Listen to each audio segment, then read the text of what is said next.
So this airplane's a stealth fighter, so it's very similar in ways to the F-16. It's a multi-role fighter, so we do air-to-air, air-to-air, air-to-ground. We do surface-to-air, or sorry, we can attack surface-to-air.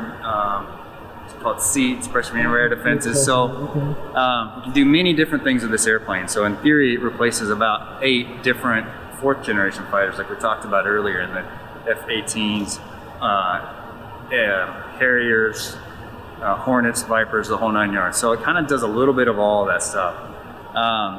And it, just for some cool numbers, since we're on a car show, talk some some speeds and things. So this, all the cool stuff. So I can't tell you a horsepower number, but this has about 40,000 pounds of thrust.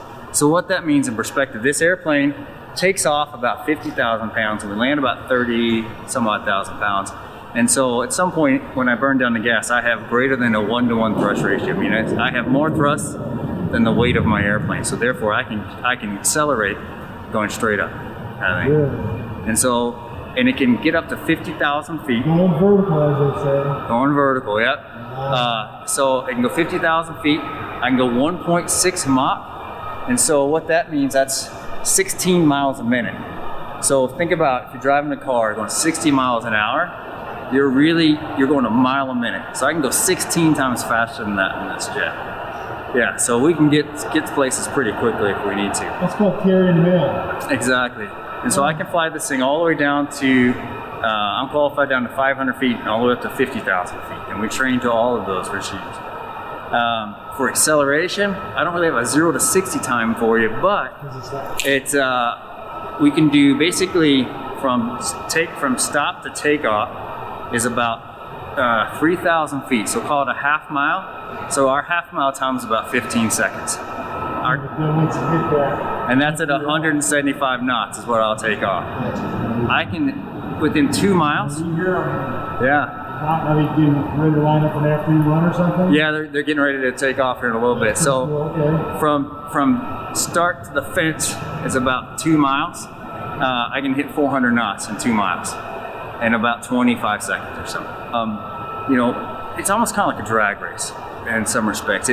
You have 2 different types of G-forces. You have the G's like you'd experience in a car accelerating. So that's what we feel like on takeoff. So it's pushing me into the back of the seat, and it's really awesome. I mean, that's what's fun about driving cars, right? That's why people drag race cars, because when you drop the hammer, the thing just throws you in the back of the seat. That's exactly what this does. So within 15 seconds, I'm going 175 knots, and another 10, 15 seconds after that, I'm going 400 knots.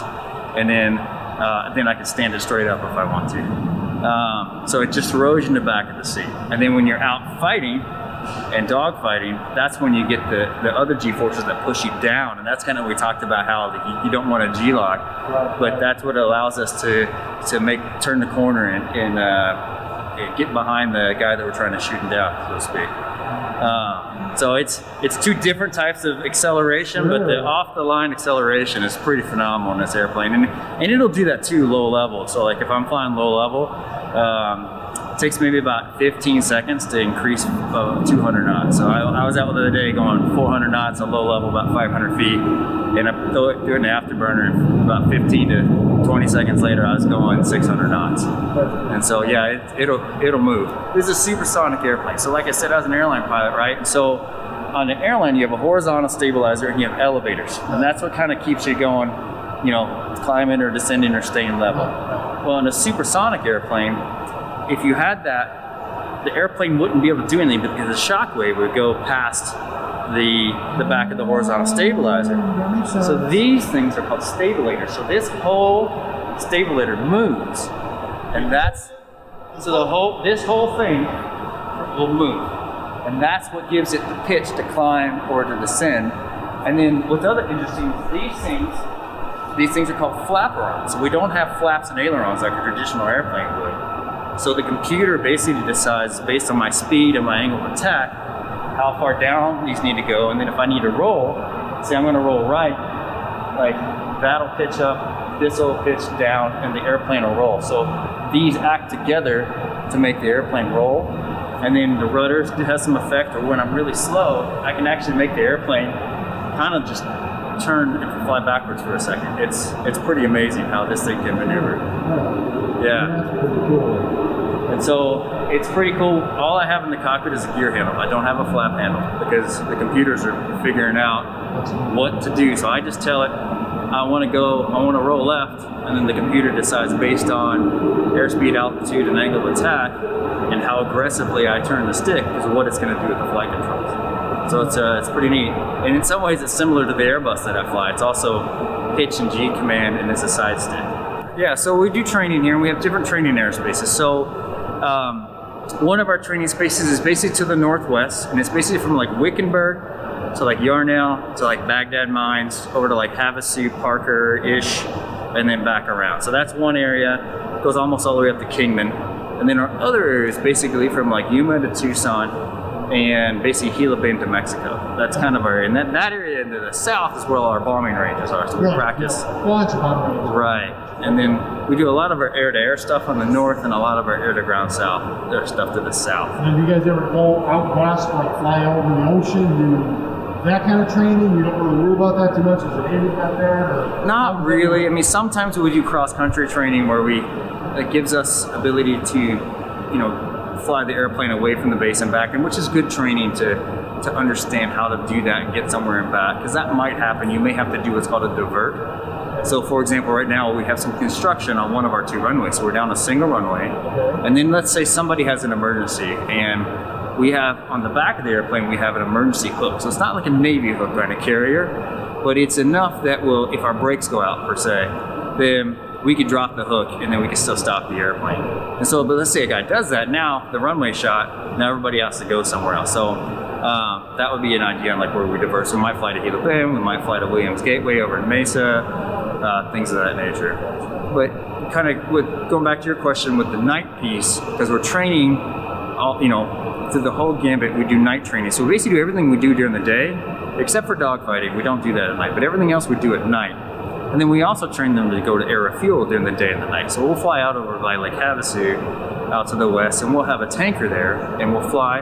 But no kidding, we fly up right behind the tanker, and we're pretty close, and we hold still. It's really cool. You gotta believe it's really cool. So you can kind of see on the top of the airplane where it kind of bumps down there. So that little bump there, that's one of our cameras. And right behind that little white area, that's where the air refueling port is. And so the way that works is this is the tanker, and I'll fly on his wing, and then when it's my turn, I drop down here behind, about 1 length behind him, and then I slowly just start about a walking pace towards the tanker, and the boom will be here, and then the boomer will move this, and then I get it to about here, and then I kind of hold my position and wait, and then the boomer plugs into the airplane. And so, and then I just sit there and I have to stay in a window. It has some lights that tells me. I kind of laugh. He says, I'm cruising up this aircraft at a walking pace, but how fast are you flying? Well, we're already flying at 310 knots. So now I'm going from 310 to like 313 or something like that. Yeah, to slowly move towards the tanker. Yes, yeah. We're not walking. We're just relative to our speed we already were. So yeah, and it's about 20, usually about 20,000, 21,000 feet when we're doing our training here at Luke. Now, how long? I mean, obviously the length of time to refuel depends on how much fuel you need. But on average, how long you hooked up to the boom and how much fuel you normally take? What's classified? No, it's not classified. Basically, for our training missions, we'll take 2,000 or 3,000 pounds. That's enough. It basically compensates for the time before it took us to get to the tanker and back. Because we don't air refuel on every mission. We only do that on certain ones just to get them the training. Because they'll have to air refuel a lot when they in their combat units or when they go to combat, or just getting to and from different places. Like for example, I have flown from Korea to Alaska, and we did 10 air refuelings in an F-16 kind of thing, because you have to keep enough gas so that in your single engine jet, that if your jet breaks or the tanker breaks and you can't get fuel, that you can get to a piece of concrete. And so most of the air refuelings were right in the middle of the ocean at midnight or 2 a.m. Yeah, it's pretty trippy. It can be disorienting for sure. And then the other cool one, as it did, was from basically Hill at Salt Lake City to Indonesia. Took some F-16s there. We had a stop in Hawaii and a stop in Guam. Each one of those were 6 hours with 6 different refueling. So that's the kind of stuff that we're training them to do. Anything special you want to share with the viewers about the Air Force, this aircraft, America, anything? Yeah, there's a couple things. So one of the things is you see in your master, you got an Air Force Reserve mask on. So a lot of people don't know that that's an opportunity that you can do where you can join the military and then you have the option to go part-time. So a lot of the people in our wing do 1 week in a month and 2 weeks a year while they do their civilian jobs. So we call them citizen airmen. And so I'm a citizen airman as an airline pilot. I do that full time, and then I come and fly this part time. Or sometimes I do it the other way around. I do more of this and less airlines. But it's a cool opportunity that a lot of people don't know that we have. And specifically in the reserve fighter pilots, one of the things that we've gotten to do that's been really amazing is we did the foreign military sales. And so in addition to the 9 partner countries that designed and built this airplane, some other countries decided they wanted it too. So we taught the Israelis, we taught the Japanese, and we taught the Koreans how to fly this. And they actually brought jets here. And then in our squadron, the 944th Ninjas, we go and travel to all these different countries and get to help them build their F-30 programs. And so like I got to go to Israel for 3 weeks and help them, and many of the guys have been to Japan and Korea, and we've gone to many other countries to help kind of spread the word and to kind of build our global air power, and as you will, with this being the center of the focus point on how we can kind of work together with other countries to kind of help make the world a safer place, hopefully. Making the world a safer place. Did you hear that? Making the world a safer place is very, very important for us, especially in today's turmoil. But I'll tell you something, I think we got the right guy going on here, especially Fuge. Dude, you're an awesome guy. Drive it like you stole it. See ya. Hey guys, thanks for watching that last video. I hand selected a couple videos for you to watch right now. Click here.